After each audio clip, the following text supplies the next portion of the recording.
आमदार अपात्रतेच्या प्रकरणी निकाल देताना राहुल नार्वेकरांनी खरी शिवसेना ही ठाकरेंची असल्याचं म्हटलं.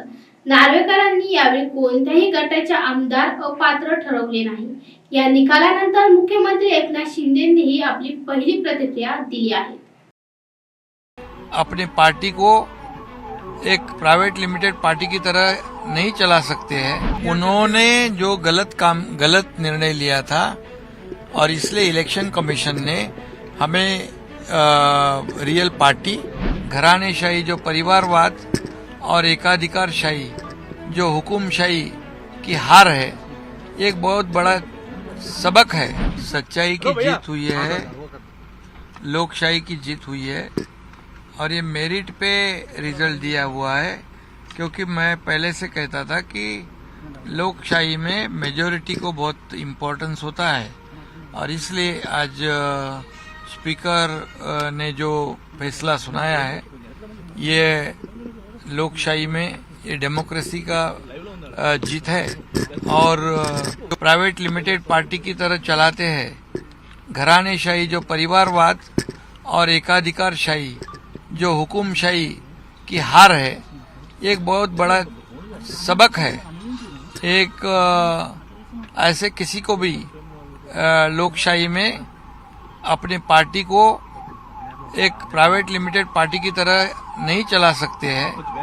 ये बहुत बड़ा एक माइलस्टोन डिसीजन है और इसलिए मैं उसका स्वागत करता हूं. और ये जनता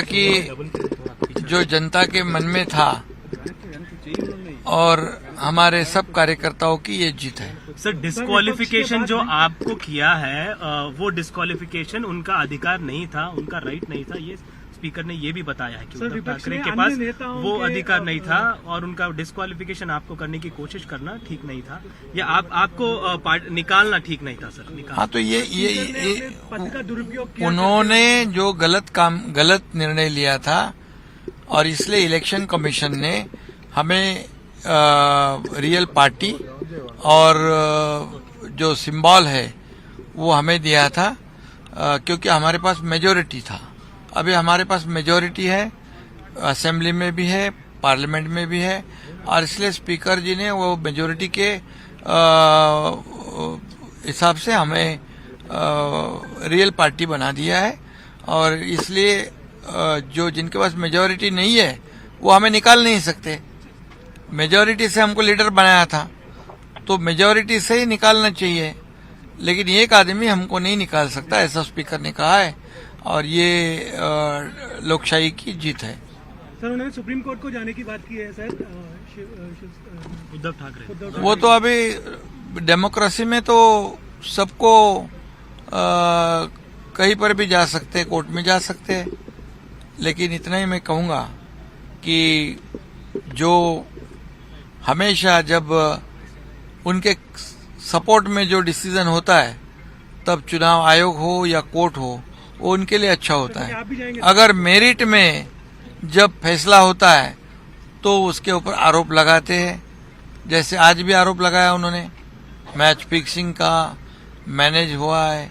ये सब जो है ये हमेशा की आदत है उनकी. और उन्होंने तो 2019 में ही डेमोक्रेसी के साथ खिलवाड़ की हुई है, लोकशाही के साथ खिलवाड़ की हुई है. क्योंकि अलायंस में चुनाव लड़ना और दूसरे पार्टी के साथ सरकार बनाना, ये तो गलत था. और इसलिए इलेक्शन कमीशन ने भी हमारे हित में फैसला दिया है और स्पीकर ने भी हमारे हित में फैसला दिया है. सिर्फ हमारा व्हिप भी जो है उसको भी वैलिड ठहराया है और हमारे पार्टी शिवसेना को भी वैलिड किया हमारे साथ में, हमारे फेवर में. बट बिल्कुल, लेकिन जो हमारे भी भरत गोगावले, इन्होंने जो डिस्क्वालिफिकेशन का पिटीशन किया था उसको उन्होंने डिसमिस किया है. इसके खिलाफ में हम थोड़ा हमारे ऊपर अन्याय हुआ है और इसलिए हमारी जो लीगल टीम है उससे बातचीत करके हम आगे का निर्णय लेंगे.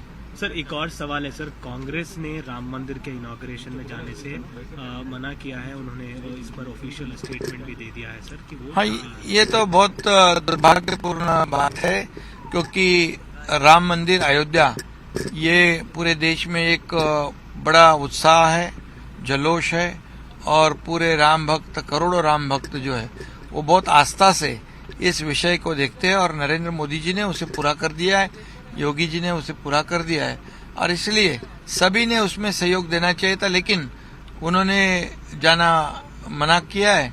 और हमारे महाराष्ट्र के उबाठा के पार्टी के लीडर भी ऐसे लोगों के साथ में जुड़ के काम करते हैं, ये भी दुर्भाग्यपूर्ण बात है।